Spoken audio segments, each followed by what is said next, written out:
नमस्कार दोस्तों, आपका स्वागत है चैनल में। अगर आप होम ओनर हैं जो कि सोलर पावर इंस्टॉलेशन में इंटरेस्टेड हैं, या सोलर एनर्जी स्टूडेंट हैं, या फिर नए सोलर एंटरप्रेन्योर हैं जो कि सोलर पावर सिस्टम लगाना चाहते हैं, उसकी डिज़ाइनिंग सीखना चाहते हैं, उसकी फिजिबिलिटी सीखना चाहते हैं, तो आप इस चैनल को सब्सक्राइब कर लीजिए। इस चैनल में ऐसी सारी इन्फॉर्मेशन सोलर से रिलेटेड आपको प्रोवाइड की जाएगी। चलिए आइए स्टार्ट करते हैं। आज का हमारा टॉपिक है ऐसे कौन से फैक्टर्स हैं जो कि हमें बोलते हैं कि आपको सोलर पावर इंस्टॉलेशन के लिए जाना चाहिए।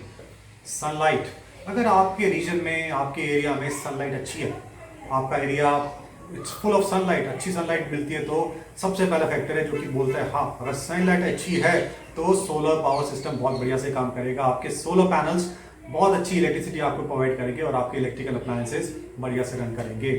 सोलर पैनल्स का काम होता है सनलाइट को अब्सॉर्ब करना और इलेक्ट्रिसिटी को प्रोड्यूस करना।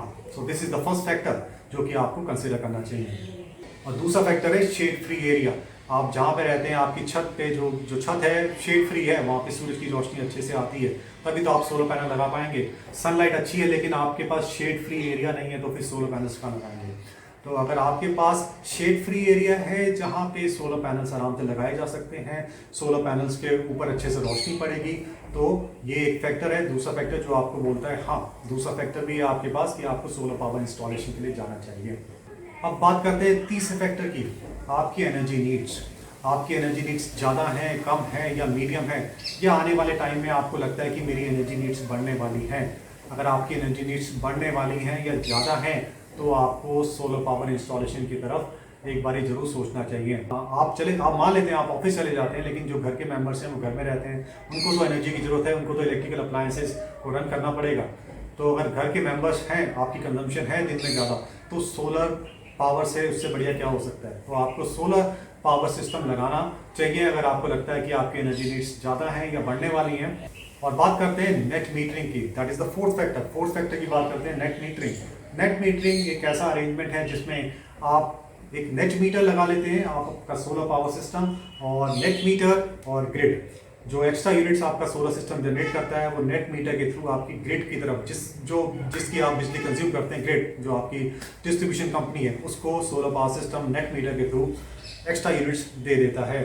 ये मान लेते हैं कि आप बाहर रहते हैं, दिन में ऑफिस जाते हैं या काम करते हैं, दिन में बहुत कम मेंबर्स हैं, दिन में इलेक्ट्रिसिटी कंजम्पशन कम है, लेकिन नेट मीटरिंग की फैसिलिटी है, तो जो आपका सोलर सिस्टम आप लगाते हो और जो वो यूनिट जनरेट करेगा वो वेस्ट नहीं जाएंगे, वो यूनिट्स नेट मीटर के थ्रू ग्रिड को चला जाएगा। मान लेते हैं कि आपने ग्रिड से पूरे एक महीने में 1000 यूनिट्स कंज्यूम की और आपके सोलर सिस्टम ने 600 यूनिट्स प्रोड्यूस की, लेकिन आप उस 600 यूनिट को कंज्यूम नहीं कर पाए क्योंकि आप बाहर रहते हैं दिन में, आप शाम को आते हैं, तो वो 600 यूनिट्स नेट मीटर के थ्रू ग्रिड में चले जाएंगे। ग्रिड से आपने 1000 यूनिट्स कंज्यूम की थी, सोलर सिस्टम ने आपको 600 यूनिट्स ग्रिड को दे दी, तो 1000 माइनस 600 आपका आएगा बिल 400 यूनिट्स का। तो आप इस तरीके से भी आप अपनी बिजली की जो कंजम्पशन है, अपने बिजली के बिल को रिड्यूस कर सकते हैं। तो अगर नेट मीटर की फैसिलिटी है तो ये भी एक फैक्टर है कि आपको सोलर सिस्टम, सोलर पावर को कंसिडर करना चाहिए। अब बात करते हैं इलेक्ट्रिसिटी प्राइस की। अगर हम देखें, अगर आप एनालाइज करें खुद से कि लास्ट 5 या 10 सालों में आपके इलेक्ट्रिसिटी प्राइस बढ़े हैं या कम हुए हैं।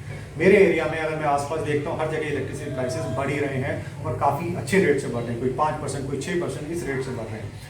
अगर आपकी जगहों पे जो इलेक्ट्रिसिटी प्राइसेस हैं काफ़ी ज़्यादा है, जनरली मेट्रोपॉलिटन सिटीज़ में जो इलेक्ट्रिसिटी प्राइसेस होते हैं वो ज़्यादा होते हैं।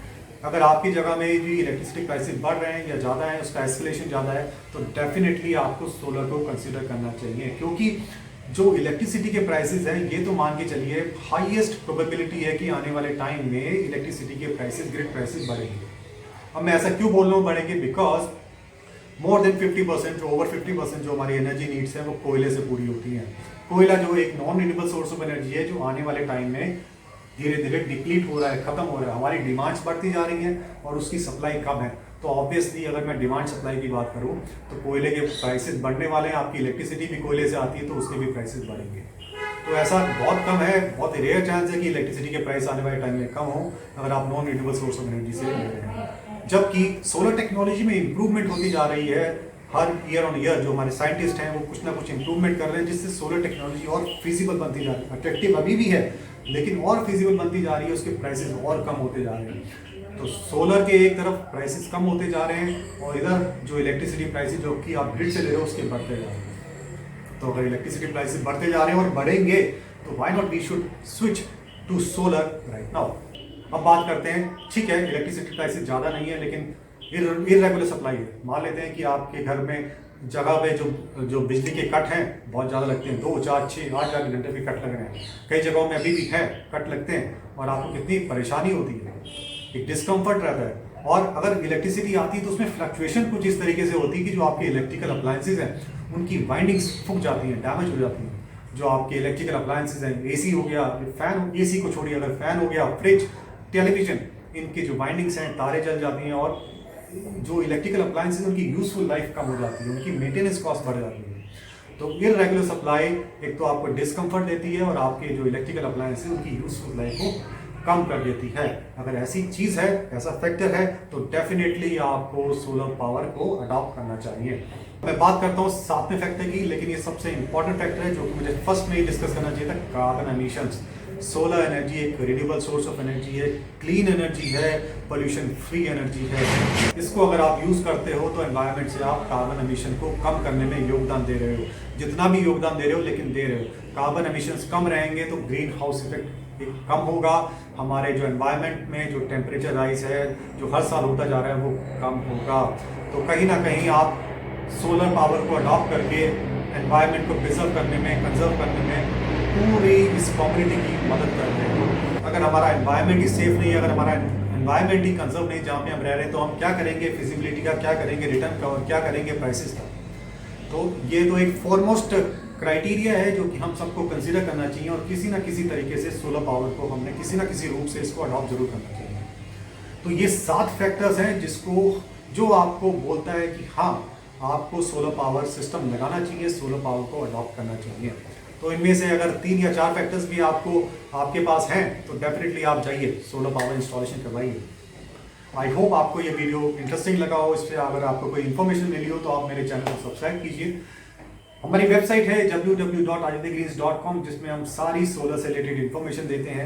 सोलर रिव्यूज़ हैं, लेटेस्ट सोलर टेक्नोलॉजी, किस तरीके से पूरे सिस्टम को डिज़ाइन करें, तो उसकी फाइनेंशियल फिजिबिलिटी किस तरीके से निकालें, ये सारी इन्फॉर्मेशन फ्री ऑफ कॉस्ट आपको इस वेबसाइट में मिल जाएगी।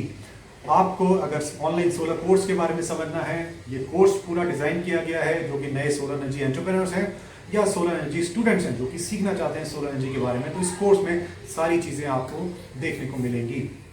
एक सोलर फिजिबिलिटी स्प्रेडशीट है जो कि पूरे रेजिडेंशियल सोलर पावर सिस्टम को डिज़ाइन करती है। डिज़ाइन का मतलब आई मीन टू से कि उसकी साइजिंग क्या होगी, ईच कंपोनेंट की किस तरीके से कनेक्ट किया जाए और उसकी फाइनेंशियल फिजिबिलिटी क्या होगी, पे बैक क्या होगा। आप अपने इनपुट्स डालेंगे, ये सारी चीज़ें विद इन मिनट्स ये फिजिबिलिटी स्प्रेडशीट आपको कैलकुलेट करके दे देगी। तो आप ये वेबसाइट जरूर देखिए, please go through the website. I hope आपको ये वीडियो इंटरेस्टिंग लगा होगा। मैं आपको दोबारा मिलूंगा एक नई इंटरेस्टिंग वीडियो के साथ। Till then goodbye, thank you very much, have a nice day.